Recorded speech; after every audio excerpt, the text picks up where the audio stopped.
kesetaraan gender. Kesetaraan gender. Transgender.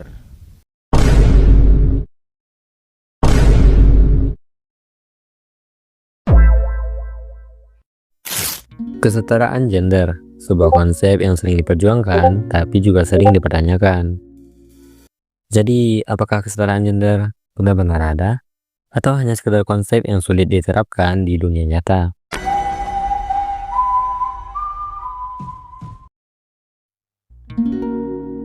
Coba kita lihat realita sehari-hari. Seorang wanita yang memukul pria bisa dianggap pemberani, tapi laki-laki yang memukul perempuan langsung dilabelin pengecut. Laki-laki sering pulang tengah malam, itu mah bisa aja.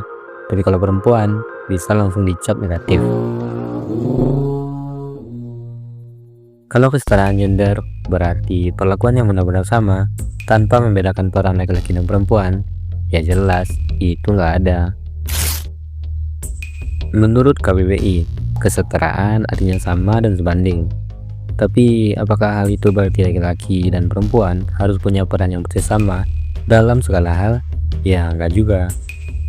Kesetaraan gender itu lebih ke kesempatan yang sama, bukan berarti semuanya harus disamakan.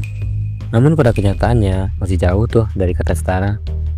Di DPR RI, jumlah perempuan cuma 21,9%, yang artinya dalam membuat keputusan penting, suara perempuan masih jauh lebih sedikit dibanding laki-laki.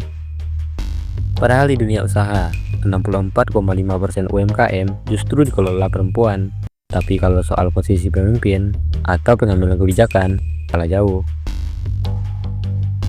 Kalau benar-benar setara, harusnya perempuan dan laki-laki punya peluang yang sama, baik di dunia bisnis maupun pemerintahan. Misalnya nih, perempuan seharusnya bisa berkarir tanpa dianggap kurang kompeten dibanding laki-laki. Nah, laki-laki juga nggak perlu malu kalau mau ambil peran yang biasanya lebih banyak dilakukan perempuan, kayak jadi ayah yang lebih aktif ngurus anak-anaknya. Tapi kalau laki-laki dapat kesempatan buat jadi bidan, rasanya ya tetap aneh sih. Jadi, kesetaraan gender itu bukan tentang siapa yang lebih hebat, tapi bagaimana caranya biar semua orang punya kesempatan yang sama buat berkembang. Jadi, apakah kesetaraan gender masih relevan buat saat ini?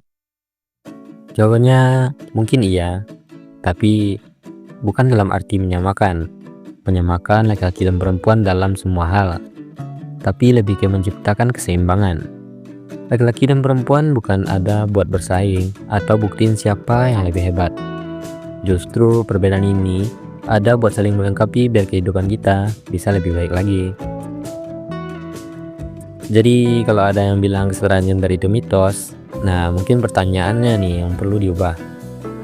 Bukan apakah kesetaraan gender itu benar-benar ada, tapi lebih ke kesetaraan seperti apa sih yang sebenarnya kita inginkan.